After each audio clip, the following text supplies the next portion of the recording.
السلام عليكم طبتم مباركة طيبة ربي أعوذ بك من همزات الشياطين وأعوذ بك ربي أن يحضرون بسم الله الرحمن الرحيم الحمد لله والسلام على عباده الذين اصطفى সম্মানিত উপস্থিতি, সম্মানিত মুসলিম ভাই বোনেরা, সুপ্রিয় দর্শক শ্রোতা, কোরআন বেদ সচেতনতা কিউবিস টিভির নিয়মিত আয়োজন আল কোরআন হাকিমের আলোকে সমাধান, বিভিন্ন বিষয় নিয়ে প্রশ্ন উত্তর তথা কোরআন ভিত্তিক সমাধান। এই পর্যায়ে আমরা সরাসরি প্রশ্ন উত্তরের দিকে যাব। প্রশ্ন আহ্বান জানাচ্ছি কোরআন সম্পর্কে, আল কোরআন থেকে সমাধান নেওয়ার জন্য, সমাধান জানার জন্য, প্রশ্ন করার জন্য আহ্বান জানাচ্ছি। জি, আসসালামু আলাইকুম।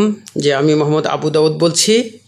তো ভাই, আমার একটা প্রশ্ন ছিল যে কুরআন শব্দের অর্থটা কি? আল কোরআনুল কালিমের আলোকে কোরআন শব্দের অর্থটা আমি জানতে চাচ্ছি। কোরবান। জি, অনেক সুন্দর প্রশ্ন, আলহামদুলিল্লাহ আলামিন, আপনাকে অনেক অনেক মারহাবা। আমাদের এবারের প্রশ্ন হচ্ছে কোরবান শব্দের অর্থ কি? এটা আমাদের জানা খুবই আবশ্যক, যেহেতু এই কোরবান শব্দটা ব্যাপকভাবে আলোচনা হচ্ছে এবং বর্তমানে কোরবান এর সময়কাল চলছে। আল কোরআন হাকিমের আলোকে যে মাসগুলো, হজ কোরবানের মাসগুলো চলছে, একাধিক মাস, 1004 মাস। 9 নম্বর সূরা আবার 2তে আল্লাহ বলছেন যে 4 মাসের কথা। কোরবান শব্দটি এটা ফুরলানের ওজনে আসে, ফুরলানুন কুরবানুন, একই ওজনে ফুরকান, কোরআন। তো কোরবান শব্দটির মূল ধাতু বা রুটার হচ্ছে, মূল অক্ষর হচ্ছে 3টি, কফ, মুক্তাযুক্ত কফ, তারপরে রা, তারপরে বা।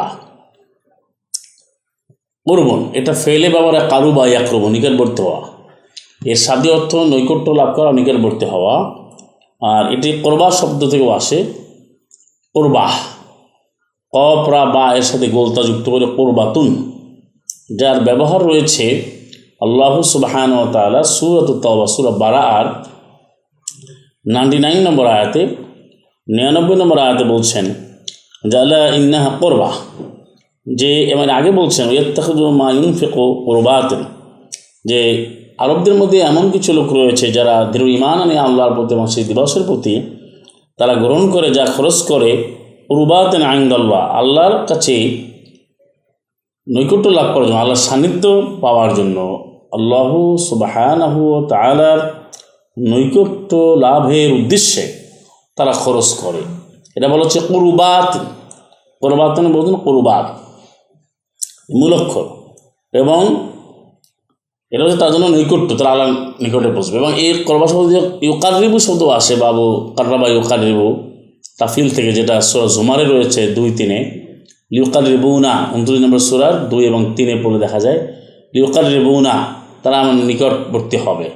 তাহলে কোরবান শব্দের মূল অক্ষর হচ্ছে, মূল বর্ণ হচ্ছে কাপরাপা, যার অর্থ হচ্ছে নিকটবর্তী, নৈকট্য লাভ করে। এবং কোরবান দ্বারা আমার কী বলছে? কোরবান দ্বারা কোরআনে আল্লাহ সংজ্ঞায়িত করেছেন, তা হচ্ছে কোরবান হচ্ছে এমন একটি আল্লাহর বারণ কর্তৃক নির্দেশিত, নির্ধারিত, প্রণীত, প্রবর্তিত একটা আমল, কর্ম, যেই কর্মটি সম্পাদনের মাধ্যমে, কর্মকাণ্ড করে আল্লাহ কর্তৃক যে প্রবর্তিত নির্ধারিত যে কাজ, আমল, সে কর্মটি করে আল্লাহর সান্নিধ্য অর্জন করা, এটা কোরবান বলা হয়। যেটা 46 নম্বর সূরা অর্থাৎ সূরাতুল আহকাফে 47 নম্বর সূরার 27 নম্বর আয়াতে, 28 নম্বর আয়াতে, সূরা আহকাফ 46 নম্বর সূরার 28 আল্লাহ বলছেন যে ফালাউলা নাসরাহুমুল্লাযীনা ইত্তাখাযু মিন দুনিল্লাহি কুরবানান আলিহা, তারা কেন সাহায্য করে না যারা আল্লাহকে বাদ দিয়ে অনেক ইলাহ গ্রহণ করেছে তাদের নিকটে পৌঁছার জন্য?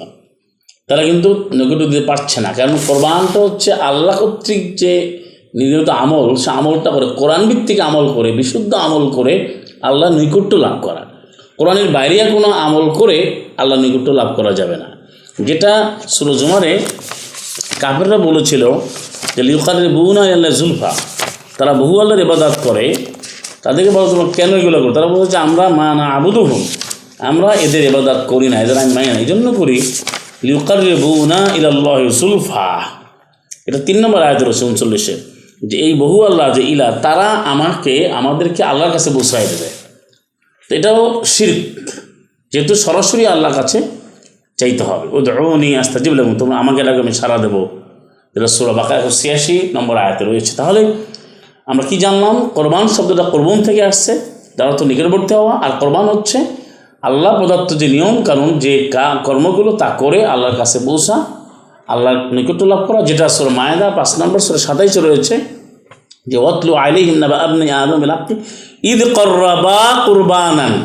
ইদ কররাবা, সালাম আদমের 2 সন্তান নিকটবর্তী হয়েছিল কোরবানের মাধ্যমে। তার মানে কোরবান একটা আমল, এটা আল্লাহ কর্তৃক চমৎকার কোরআন দাম, যে আমলটা নবীরা করেছেন, সালাম মুসলিম সালাম মোহাম্মদ এবং সালামুল্লাহ আদমের 2 ছেলেও করেছে। কিন্তু একজন যেহেতু বিভ্রান্ত হয়েছিল, সে সত্যপথ হারিয়ে গেছিলো, সত্যপথ থেকে বেরিয়ে গেছিলো, পদচ্যুতি ঘটেছিল, এই জন্য তারা গ্রহণযোগ্য হয় না। কিন্তু আয়াতটা পরিষ্কার করে দিয়েছেন আল্লাহ সুস্পষ্ট করেছেন যে কররাবা কোরবান।